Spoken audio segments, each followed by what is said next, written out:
Om Swastiastu. Terima kasih atas waktu yang telah diberikan kepada saya. Di sini saya akan mempresentasikan tentang materi manajemen pemasaran internasional, yaitu segmentasi dan positioning global. Sebelum saya melanjutkan ke presentasi, izinkanlah saya terlebih dahulu untuk memperkenalkan diri. Perkenalkan, nama saya Dewa Yuari Susun dengan NPM 19321211077. Baik, di sini saya akan memaparkan materi yang saya akan bawakan, yaitu mengenai segmentasi dan positioning global. Yang akan dibahas yang pertama adalah alasan untuk melakukan segmentasi pasar internasional. Yang kedua adalah pendekatan-pendekatan dalam segmentasi pasar internasional. Yang ketiga adalah skenario segmentasi. Yang keempat adalah basis dalam melakukan segmentasi pasar internasional. Yang kelima adalah strategi positioning internasional. Dan yang terakhir adalah positioning global, asing, dan lokal. Baik, saya akan melanjutkan ke materi. Itu yang pertama, pembahasan. Alih-alih berkompetisi secara luas atau menargetkan segmen pasar yang besar, kebanyakan perusahaan memilih untuk mengidentifikasi dan menargetkan segmen pasar yang paling atraktif yang dapat mereka layani secara lebih efektif. Variasi pada kebutuhan konsumen merupakan motif utama dari melakukan segmentasi pasar. Pemasar memilih satu atau lebih basis segmentasi. Seperti contohnya basis segmentasi berdasarkan umur atau gaya hidup, dan kemudian menetapkan basis konsumen prospektif mereka berdasarkan atas kriteria yang telah dipilih tersebut.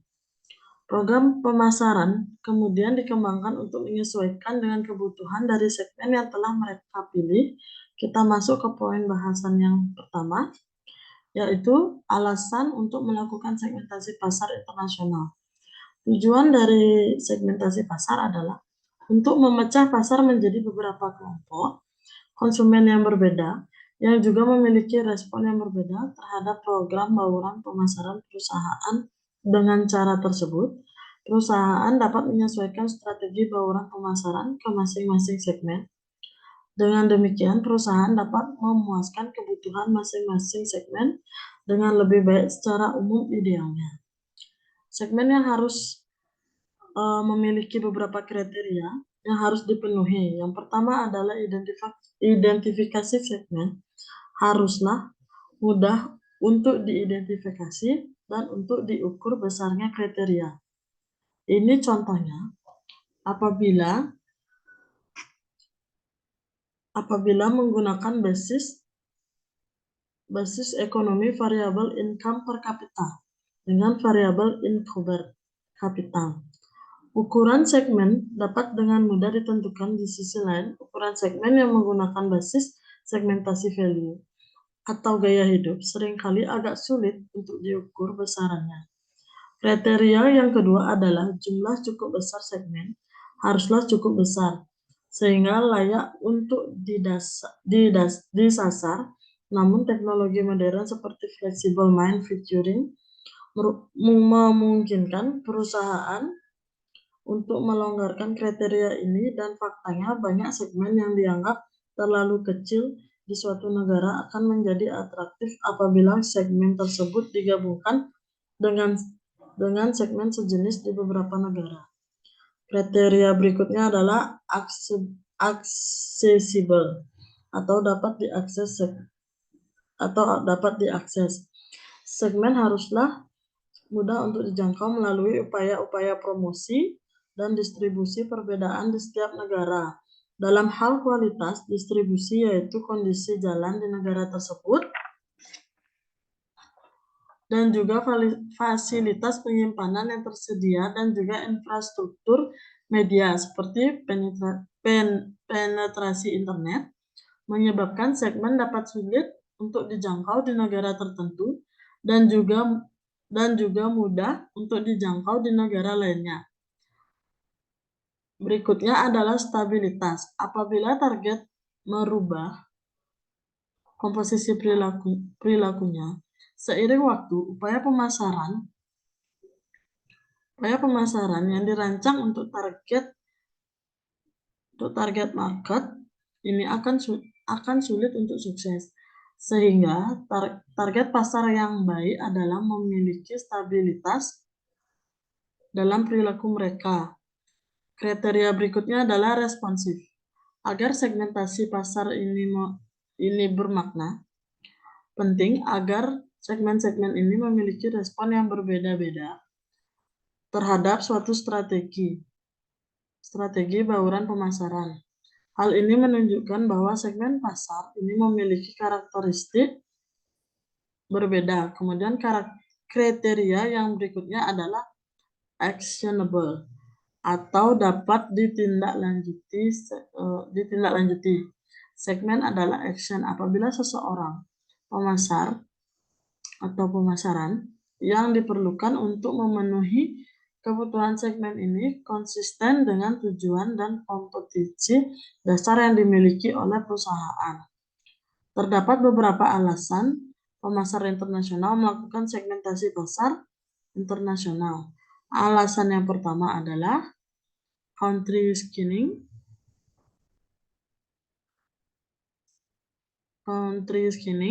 Atau penyaringan di negara-negara. Perusahaan umumnya melakukan penyaringan awal terhadap jumlah negara. Target sebelumnya mengidentifikasi pasar atraktif bagi produk atau layanan yang mereka tawarkan. Dalam penyaringan awal, analisis pasar umumnya bergantung pada beberapa indikator di mana informasi dapat dengan mudah dikumpulkan dari sumber-sumber data sekunder. Contoh dari indikator dapat berupa GDP per kapita atau pendapatan per kapita.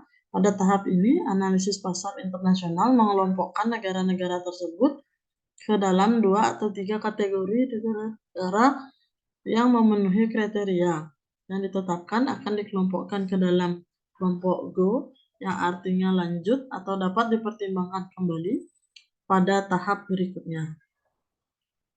Negara-negara yang gagal memenuhi kriteria dapat ditetapkan akan dimasukkan ke dalam kelompok NUGRO atau tidak akan ditindaklanjuti. Perusahaan umumnya mempergunakan rangkaian kriteria yang berbeda untuk menyaring negara ini, sangat bergantung dari karakteristik produk yang mereka tawarkan. Kesamaan budaya dengan pasar domestik adalah salah satu kriteria yang sering dipergunakan oleh perusahaan. Kriteria lainnya yang juga populer adalah termasuk dalamnya daya tarik pasar dalam hal kemakmuran ekonomi, yaitu pendapatan per kapita. Indikator lainnya yaitu kedekatan geografi dan juga infrastruktur ekonomi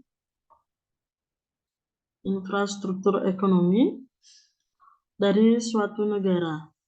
Alasan yang kedua adalah riset pemasaran global.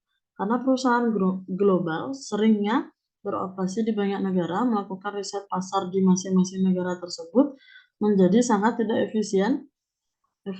Suatu pendekatan yang dapat dilakukan adalah yang pertama dengan memulai mengelompokkan negara-negara tersebut menjadi beberapa klaster yang terdiri atas negara-negara yang homogen atau dengan karakteristik yang sama.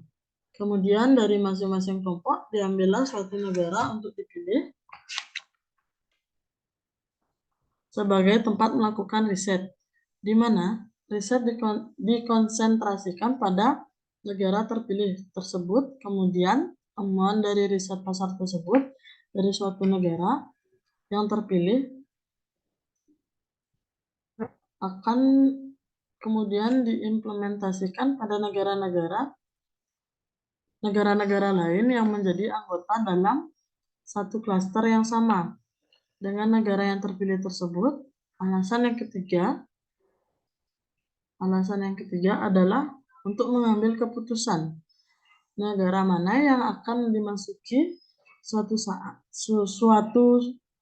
Saat suatu produk atau jasa berhasil dipasarkan di suatu negara perusahaan, sering berharap untuk mereplikasi kesuksesan mereka di negara lainnya. Logikanya adalah untuk memancing produk di negara yang memiliki kesamaan dengan negara dimanapun, produk telah sukses dipasarkan. Sebagai contohnya, Cadbury Schwab yang sangat yakin untuk memancing Schwab tonic waternya di Brazil karena minuman tersebut diterima dengan sangat baik di negara dengan budaya yang sama dengan berhasil, yaitu Meksiko tambah populer di banyak negara Asia seperti Jepang yang menyukai makanan pedas, sehingga mentioning perusahaan pembuat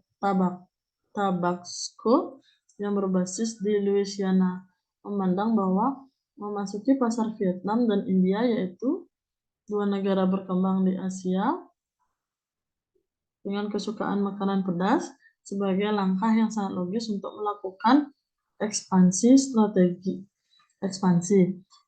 ekspansi di Asia. Alasan yang keempat adalah menetapkan strategi positioning. Keputusan segmentasi merupakan keputusan yang penting dalam menentukan strategi positioning bagi produk perusahaan saat perusahaan telah memilih satu segmen pasar yang akan dilayani. Manajemen kemudian perlu untuk mengembangkan strategi positioning menyesuaikan dengan keinginan dan kebutuhan dari segmen yang telah dipilih tersebut. Perubahan lingkungan atau pergeseran pada preferensi konsumen sering memaksa perusahaan untuk memikirkan kembali strategi positioning mereka. Strategi positioning ulang dari kata yang Pasifik pada pertengahan 90 menjadi contoh yang baik, yaitu airline yang berbasis di Hong Kong menyadari bahwa produk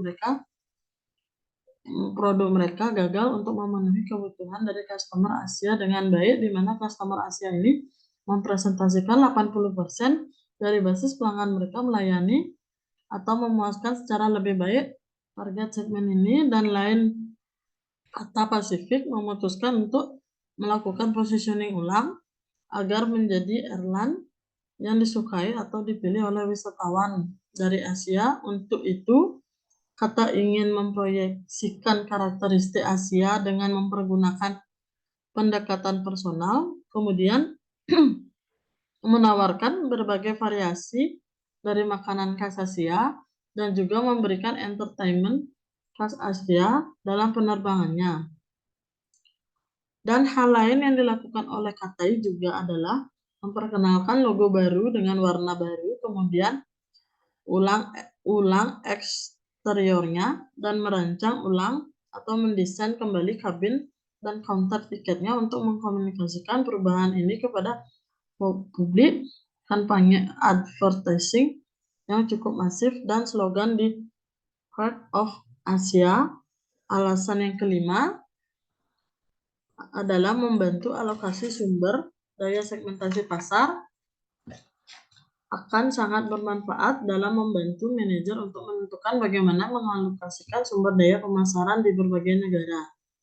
Contohnya, Nestle mengelompokkan negara-negara mempergunakan dua kriteria untuk produk Nescafe-nya. Kriteria tersebut adalah konsumsi kopi per kapita dan market di negara tersebut. Manajer Nestle dapat memutuskan untuk mengkonsentrasikan upaya pemasaran pada negara-negara yang memiliki pangsa pasar rendah untuk Nescafe, namun memiliki konsumsi kopi per kapita yang tinggi, sehingga di negara-negara ini Nestle dapat memfokuskan untuk upaya pemasaran demi meningkatkan market share dari Nescafe. Atau sumber daya juga dapat dialokasikan ke negara-negara di mana Nescafe memiliki pangsa pasar yang cukup tinggi, namun negara tersebut memiliki konsumsi kopi yang rendah. Harapannya adalah dengan upaya pemasaran Nestle dapat meningkatkan konsumsi kopi per kapita di negara tersebut, sehingga meningkatkan penjualan pada saat yang sama. Manajer juga mempertimbangkan untuk memotong sumber daya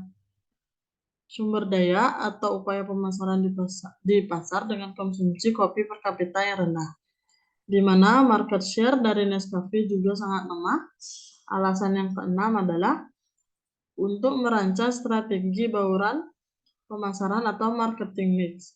Pada pemasaran domestik, keputusan segmentasi menentukan bagaimana strategi bauran pemasaran dari perusahaan dalam logika yang sama. Segmentasi pada berbagai negara yang dilakukan oleh pemasar internasional juga menjadi panduan bagi pemasar internasional dalam bentuk strategi bauran pemasarannya. Lalu kita masuk pada materi selanjutnya, yaitu pendekatan segmentasi pasar internasional. Pendekatan segmentasi pasar internasional, prosedur segmentasi pasar internasional yang sangat umum digunakan untuk mengklasifikasikan negara prospek secara geografis. Pendekatan ini dikenal dengan sebutan country assessment atau segmentasi agregat country. segment pendekatan country dan segmen memiliki beberapa kelemahan dari perspektif pemasaran global. Relevansi manajerial dan segmen geografis ini sangat dipertanyakan karena batas antar negara sangat jarang mendefinisikan adanya perbedaan dalam respon konsumen terhadap strategi marketing tertentu. Pendekatan alternatif yang dapat dilakukan adalah segmentasi internasional. Segmentasi internasional disagregat. Di sini fokusnya adalah pada konsumen individual, sama seperti pemasaran domestik. Satu atau lebih basis segmentasi dipilih. Contohnya adalah gaya hidup, demografis, atau nilai konsumen. Kemudian diidentifikasi berdasarkan atas kesamaan mereka terkait dengan basis segmentasi yang terpilih. Permasalahannya di sini adalah menargetkan statement konsumen yang berbeda-beda secara geografis dapat memunculkan permasalahan secara logistik untuk mengenai kelemahan-kelemahan dari dua pendekatan yang telah dijelaskan sebelumnya. Pemasaran internasional dapat memilih untuk melakukan two-stage international segmentation atau segmentasi internasional dua tahap. Pada tahap-tahap yang pertama, dilakukan segmentasi makro, yaitu klasifikasi dari beberapa negara klaster yang berbeda, di mana dalam satu klaster terdapat kumpulan negara yang dengan karakteristik sama. Pada step yang kedua dilakukan segmentasi mikro, yaitu mensegmentasi konsumen pada masing-masing klaster negara yang telah diidentifikasi pada step yang pertama. Pada step yang pertama, yaitu segmentasi makro, negara-negara dikelompokkan mempergunakan basis segmentasi yang sangat general atau umum. Kemudian level yang kedua yaitu segmentasi mikro. Hal ini sama dengan segmentasi standar yang dilakukan dalam suatu negara. Segmentasi mikro mempergunakan kriteria yang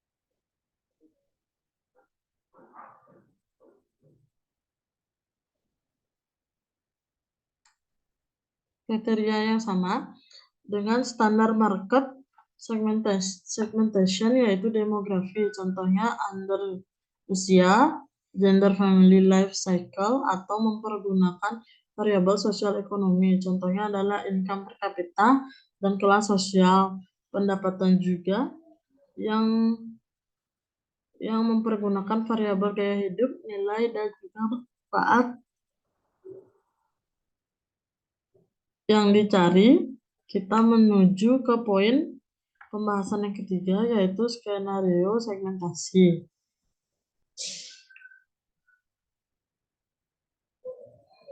Saat perusahaan segmentasi pasar asing berbagai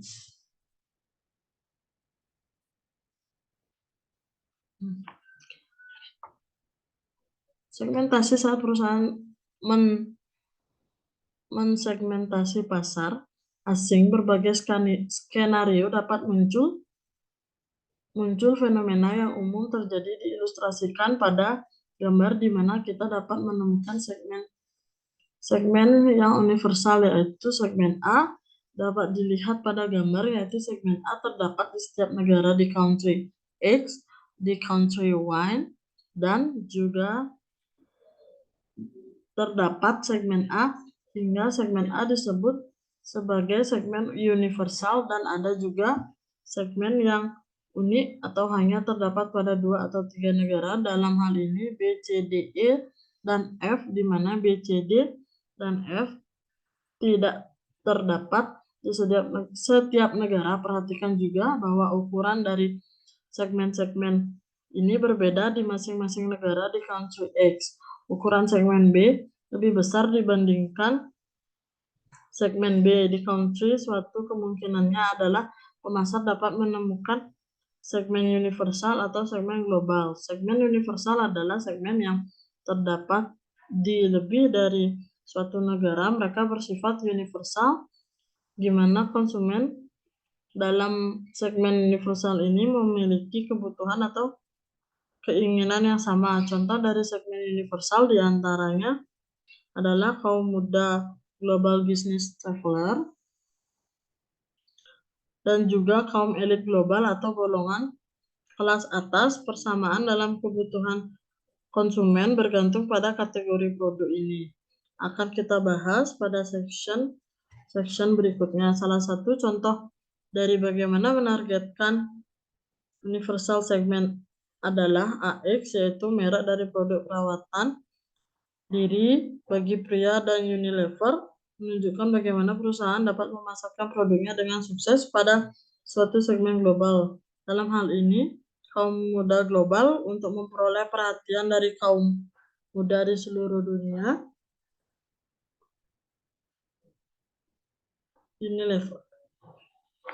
Unilever mengembangkan ide marketing seputar parfum Axe atau deodoran. Tim pemasaran Axe menciptakan suatu rangkaian iklan yang menunjukkan X-Effect, yang bagaimana para wanita mengejar-ngejar pria yang mempergunakan deodoran dengan merek kesamaan kebutuhan konsumen sangat tinggi pada produk-produk berteknologi tinggi dan produk yang berkaitan dengan travel atau perjalanan. Contohnya adalah kartu kredit dan airlines. Pada ujung spektrum lainnya adalah produk makanan, di mana keinginan dan kebutuhan konsumen cenderung sangat lokal. Terdapat juga segmen regional, di mana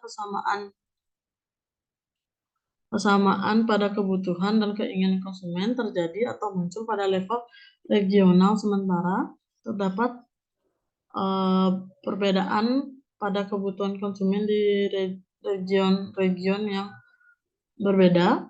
Terdapat juga kesamaan pada kebutuhan konsumen di dalam suatu raja pada segmen universal atau segmen regional. Manajemen dapat mengadopsi strategi marketing dan diferensiasi atau strategi marketing yang sama pada seluruh dunia, atau di suatu legend strategi marketing yang differentiate memungkinkan perusahaan untuk mencapai economies of skill strategi ini cocok diterapkan oleh perusahaan yang memproduksi produk teknologi tinggi. Contohnya adalah produk Microsoft yang bersifat universal.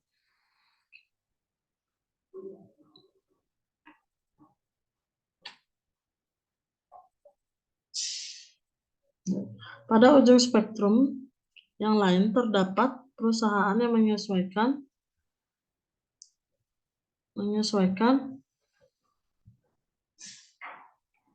mohon maaf, ini ada kesalahan teknis.